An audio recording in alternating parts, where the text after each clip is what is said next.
You were listening to a Pleasure podcast. For more from our Sex Podcast Collective, visit pleasurepodcasts.com. Welcome back to Private Parts Unknown, a podcast about love and sexuality around the world. I'm Courtney Kocak, and today, privates, we are stripping down to our bare naked booties. That is right. I have got longtime nudist Eila Adams of Naked News in the house. We are talking all about nude resorts. We are talking naked skydiving, literally all things naked, including stigma and double standards, of course. But before we dive into that, just a reminder that August is Marie Mer month on Private Parts Unknown because, listen, it is hot as hell and y'all need lingerie to match. And if you don't know, Marie Mer has the sexiest collection of luxury bondage lingerie. They've got leather, they've got latex, they've got lace, they've got fishnet, they've got bodysuits and more. It's so hot, I've got to tell you. And I know because I just got a new shipment and my husband could not wait to peel it off of me. So buy some for you or your partner or your partners. It is guaranteed to spice up your sex life. Just visit mariemer.com and use code PRIVATE to save 15%. I made it super handy. I've got a link in the episode description. So just visit mariemer.com and use code PRIVATE to save 15%. All right, y'all, let's get naked. Hi, everyone. I'm Eila Adams, naked news anchor and content creator extraordinaire. So you grew up in a small town. Me too. I am just so curious what kind of a kid you were and if there was any indication when you were younger that this is what you would grow up to do.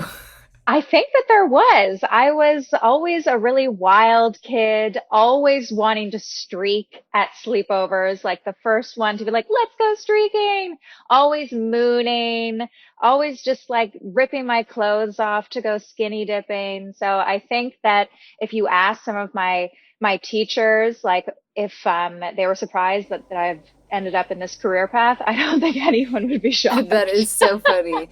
So what about your family? Was your family like, go for it from the beginning?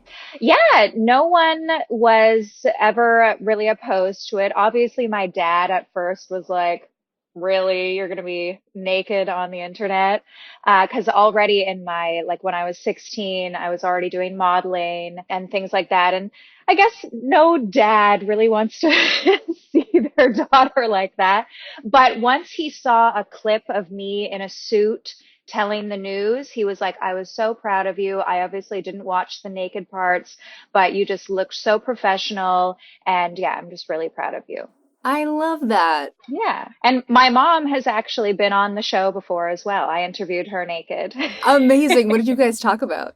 My childhood, what she was like growing up, because she had always wanted to do Playboy when she was younger, but because it wasn't as accessible as it is nowadays, she never got that chance. So her just coming on the show naked was a way for her to express herself like that. Oh, I love that. That's so sweet. Yeah. So, okay, you've been at Naked News for, I believe, 15 years now. Is that right?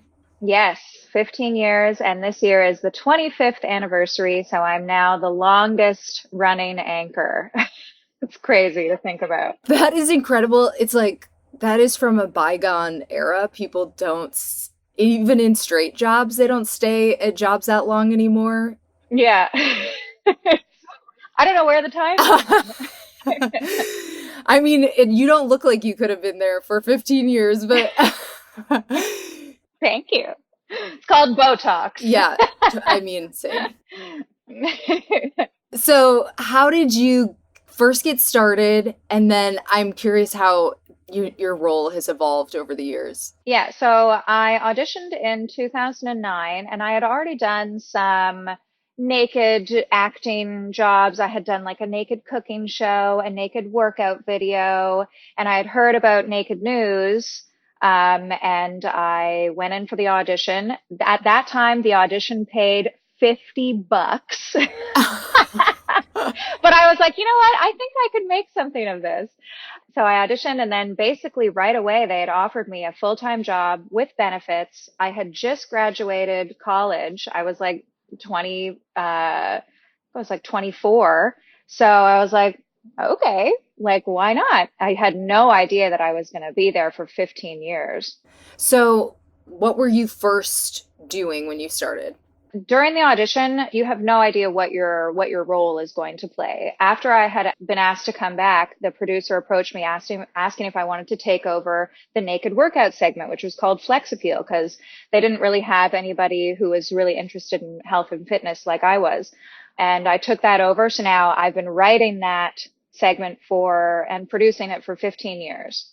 So that's my segment that I write. And then I also do the news, host the show, do entertainment, go on location, do interviews, like just I do a little bit of everything now. Okay, so I'm so curious about Flex Appeal. How do you manage to look good working out while you're naked? I mean, that seems like an impossibility. Well, obviously some workouts are sexier than others, but I do it all. Like I even do the ugly moves. Like when you're doing a deadlift and you're supposed to like squeeze your butt at the top, and your butt obviously doesn't look good when it's all scrunched up, but that's how you do the move properly. So I'm not afraid to show the ugly parts of myself working out, because obviously the end result looks great. But I feel like Flex Appeal has been what has kept me in such great shape over the years, because I really have to look good, because I have to be naked on camera, number one. And then I also have to be doing a workout segment naked. So if I don't look like I work out, Yeah. something doesn't add up there. I bet, are the fans obsessed? Oh, they love Flex Appeal. A lot of people actually tell me that they do the workouts too, because it is real workouts. Like at first when I was writing it, they were kind of just like fluffy, silly workouts. Like I did a workout with the shake weight. Remember the shake weight? Oh my God. But now I've evolved to actually like I've even had my personal trainer on the show before, and we're like going through real workouts and demonstrating to people how to stay in shape and work out properly with good form. So I read that you enjoy nudist resorts, and Yes. I'm curious if that is business or pleasure or both. I've done a little bit of both. Like I would consider myself more of an exhibitionist versus a nudist, because I obviously love shopping. I love dressing up, but I also enjoy being naked and having no tan lines when I'm on the beach. But yeah, I've gone to nudist resorts for work with Naked News, and then also in my personal life as well, just for fun. Awesome. And they're always a wild time. Yeah, we've only talked about them one other time on this show, and I Yeah. personally have never been, but I am hoping to do that in the next year or so.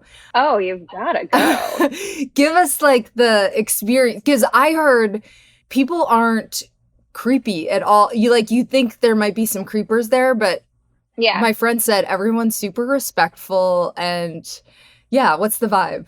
Oh, you can have that, of course, but it really depends where and when you're going. Like if you're going with a certain group, that probably weeds out some creeps. But if you're just going at like a regular time, there's probably going to be some creepers there. And it also depends if you're going to a swingers resort versus a nudist resort. Right. So I've gone to both.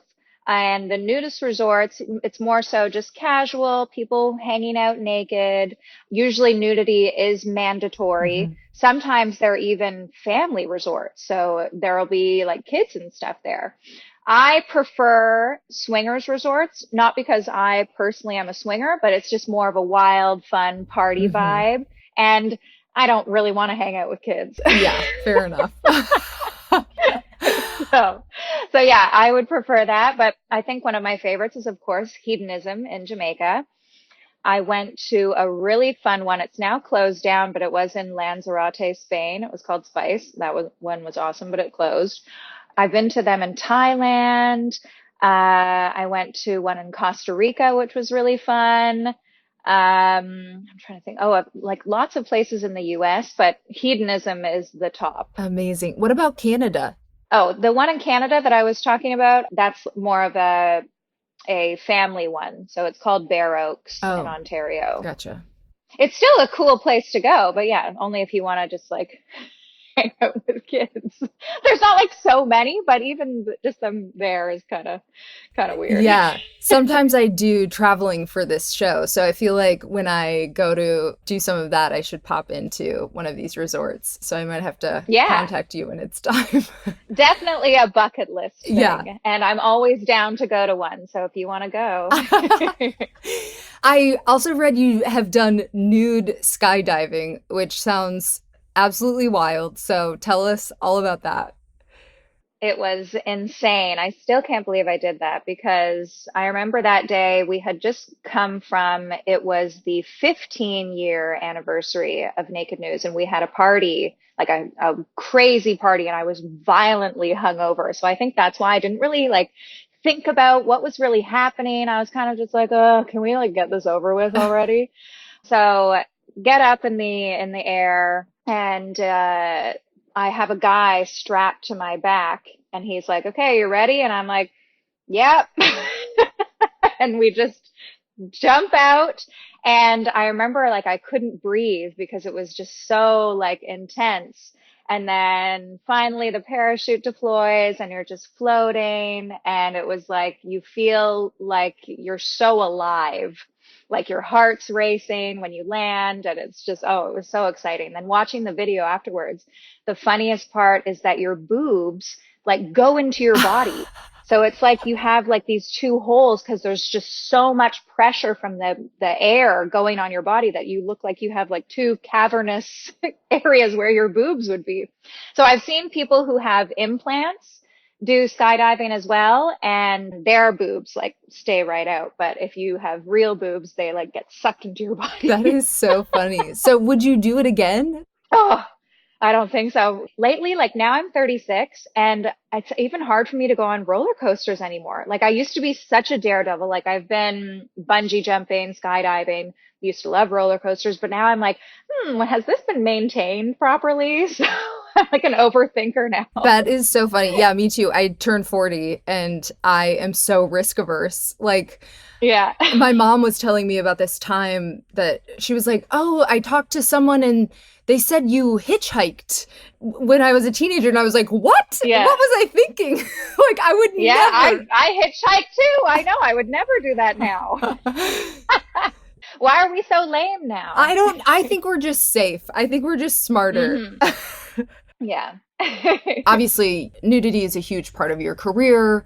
And you've talked about how you believe women should have the same rights as men to go topless. And I totally agree. We need to free the nipple, or at least like, I don't know, people are even weird about women breastfeeding. And it's like, that's the most natural thing you could do. So I would love you to unpack that a little bit for us, like your philosophy on that.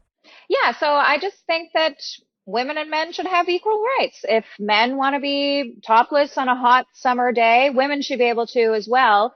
And they are in a lot of areas, but the problem is it's so sexualized that women aren't comfortable doing it. So even if they were to do it, it's just not as accepted and men are just like bothering them or just like staring. So it probably will never happen, but I wish that North America could adopt some similar views towards nudity like Europe does, especially on beaches. Have you had issues on, I mean, so many people that do adult stuff have on social media and stuff with getting your stuff taken down or shadow banned? Oh, of course. I'm currently shadow banned on everything. Even though I pay for the new Twitter like premium check mark, I pay for that. I'm still shadow banned. So whatever, what can you do? You just gotta like, it's frustrating because it's a part of your work, but you just gotta just accept it, I guess, and work a little harder and just keep posting Yeah, it totally sucks. and be more careful.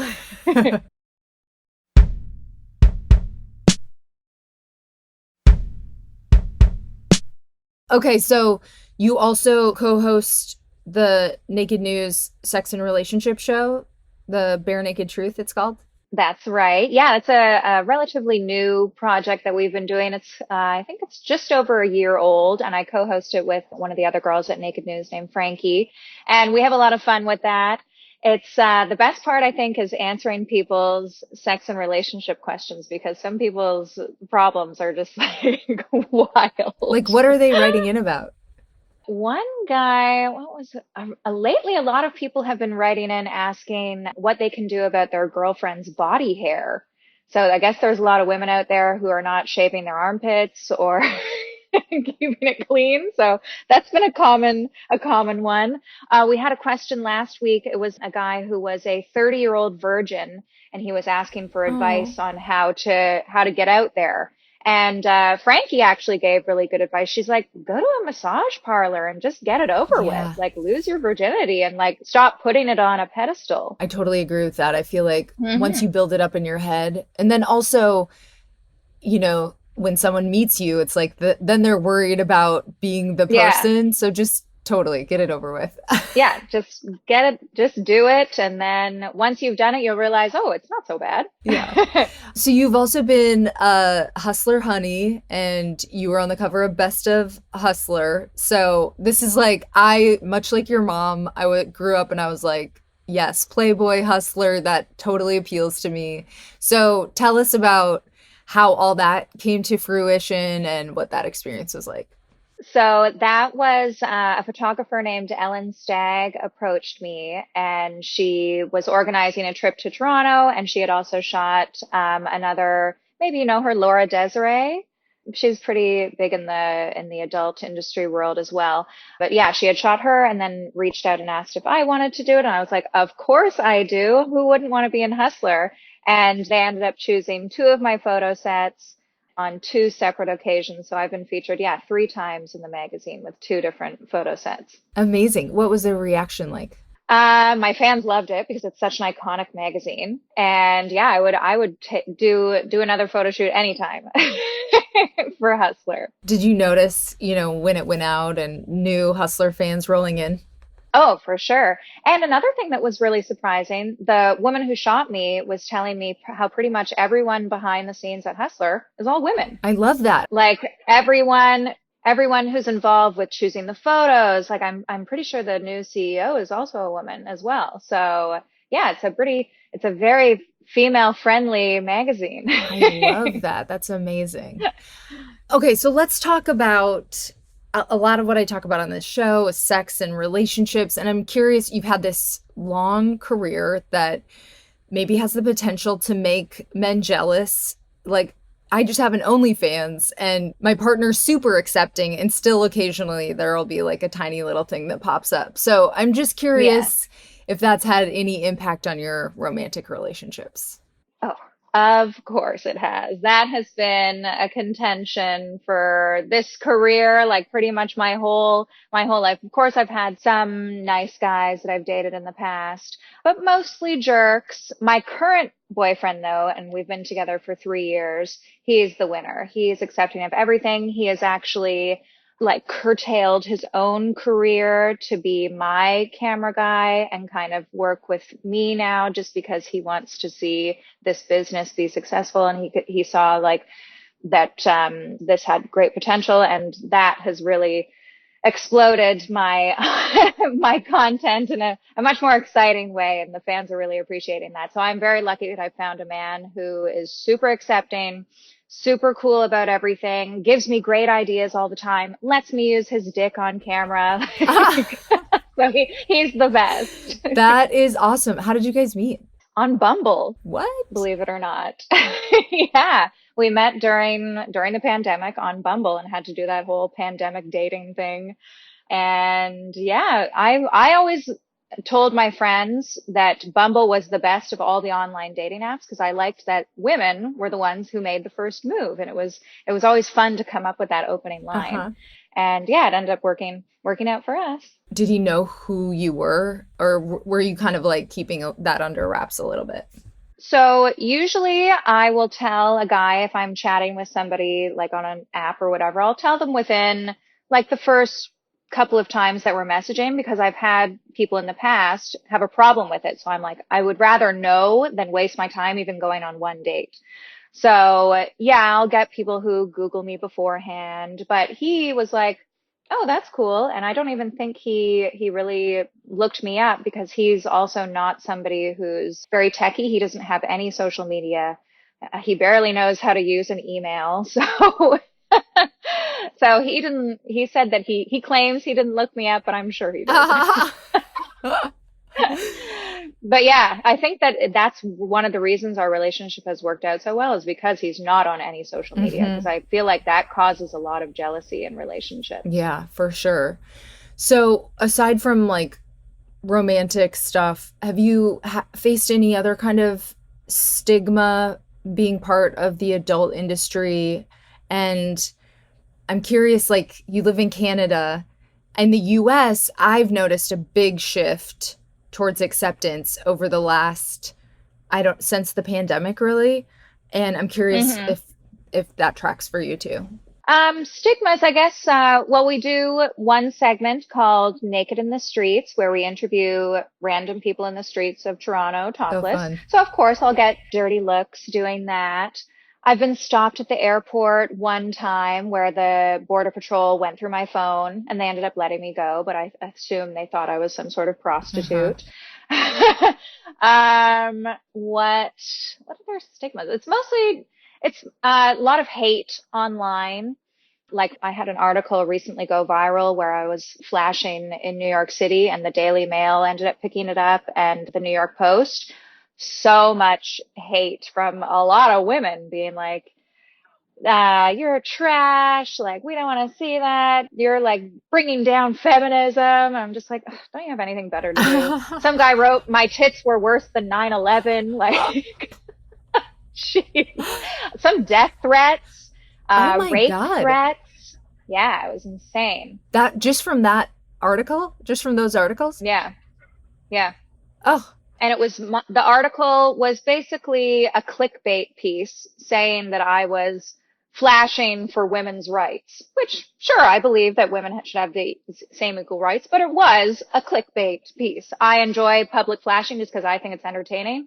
And then, the Daily Mail and the New York Post and a bunch of other news companies picked it up. And then, I started getting death threats and just so much hate. And the first day that it did end up going viral, it was really bothering me. And I was kind of upset. But then I realized, like, these people have their own problems. And it got a lot of traffic to my site. And that was the point. Silver lining. Ugh, that sucks, though. What about, have you had any banking issues? I'm kind of asking a lot of people that right now. No, I'm very fortunate that I guess maybe Canada, it hasn't been the same problems as people in the US have been having, but that is just terrible. Yeah. The only thing I did have issues with was when I've bought 2 houses now. And of course, thank you. Thanks, kitties. And I've had to like jump through certain hoops and put down more of a percentage because a lot of banks were not dealing with like entrepreneurs, I guess, or they didn't like where my money was coming from. So those are my only issues. You're on a fan platform now? Yeah, so I'm on OnlyFans, of course, and then Tempted is the platform that we were just bought by Cam4. Okay. And Cam4 has their own fan site called Tempted. So it's similar to OnlyFans and Fansly and all those, but that's my number one fan site, which is Tempted. So have you noticed the shift that I'm talking about? Like, were people maybe weirder 15 years ago about your job than they are now, or is that not really track for you? I think it's the same. I guess because social media is so much bigger now than it was 15 years ago. I wasn't as active online back then because there wasn't really Instagram back then. Like we had Facebook. Right. And there just wasn't, I think there's just so much more information coming at me now that maybe I just didn't pay attention to before. So you were a little more like siloed in your experience. Yeah, that makes sense. Yeah. Well, I'm glad you haven't experienced the hate. That's good. Yeah. Other than my death threat. Right. Of course. Awesome. This has been lovely to chat. Do you have anything else you want to share with the privates before we wrap? Well, just check me out on Tempted, tempted.com/Eila Adams. Follow me on all of my social media accounts. I am at FlexAppealer on everything, always doing lots of public flashing and having crazy fun times. And if you ever want to come to a nudist resort with me, let me know. Oh, I will hit you up for sure. Thank you so much. Thanks so much, Courtney. Ooh, that was such a fun interview. I tell you what, I am definitely going to be hitting Eila up when it is time to take my next round of travels. Going to a nude resort with her sounds like such a blast. Just a reminder that August is Marie Mer month on Private Parts Unknown because, privates, it is hot as hell and y'all need lingerie to match, okay? If you don't know, Marie Mer has the sexiest collection of luxury bondage lingerie. They've got leather, latex, lace, fishnet, bodysuits, and more. I just got a new shipment and my husband could not wait to peel it off of me. So buy some for you or your partners. It is guaranteed to spice up your sex life. Visit mariemer.com and use code PRIVATE to save 15%. I made it super easy for you. I have a link in the episode description, so go to mariemer.com and use code PRIVATE. Thank you so much for tuning into this episode of Private Parts Unknown. Stay tuned right here because I've got another sexy episode coming your way next week.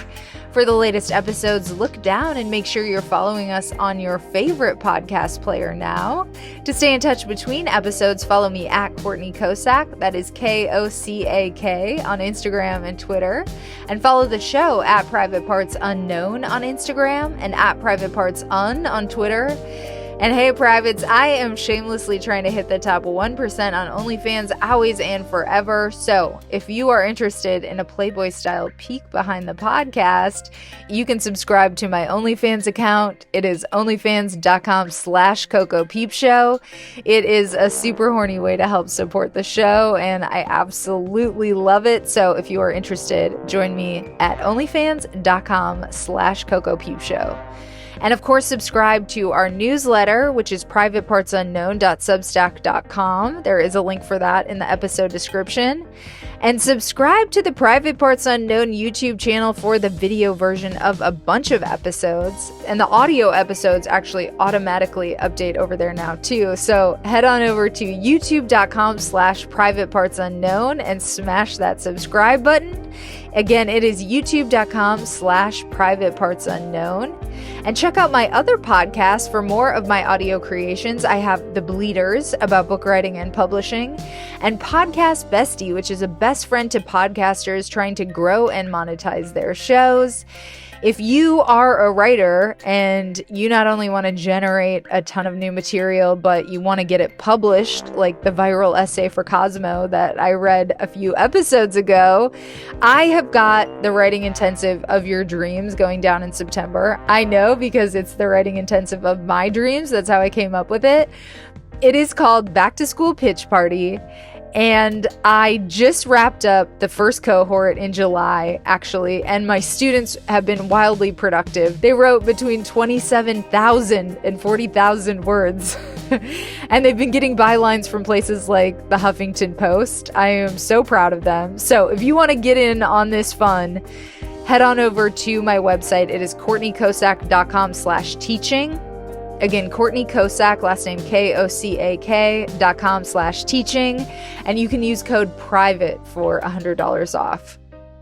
And shout out to Amy Rausch for the bomb-ass theme music. For more info about Amy and her music, check out amyrausch.com. That is Amy, RAASCH.com. This episode was mixed by my beloved audio guy, Michael Castaneda of Plastic Audio. And after enjoying this content, could we ask you for a quick favor? Just go to ratethispodcast.com/private and give us a 5-star rating and review. We have had some rating and review goals, and I have to say, I'm so happy. We just hit over 150 ratings on Spotify. We now have 151. So thank you, anyone who has been helping us out with those ratings on Spotify. If you are listening on Spotify, just go to our page, go to the 3-dot hamburger sign, click rate show, click all 5 stars, and voila, you have just made my day. If you are listening on Apple Podcasts or Castbox or wherever you are listening, you can rate the show by going to ratethispodcast.com/private. We are actually trying to hit 290 ratings on Apple Podcasts, and we are now at 286. We actually somehow lost a review. I don't know how that happened, but we would love to hit 290 and we would love a fresh review. So please either rate the show in the app or head over to ratethispodcast.com/private. Thank you so much in advance. And there is one more way you can help support the show. We are now on the Fountain app. So if you are listening on a V4V platform and you get value from this show, you can support us by sending a boostagram. You can even send a comment along with your boost. And I have to say, those are my favorite messages to get because they come with a little bit of Bitcoin. So thank you so much to everyone who's been supporting the show over on Fountain. And thank you so much for sticking with me until the end. Until next time, stay curious and keep exploring. Love you, privates.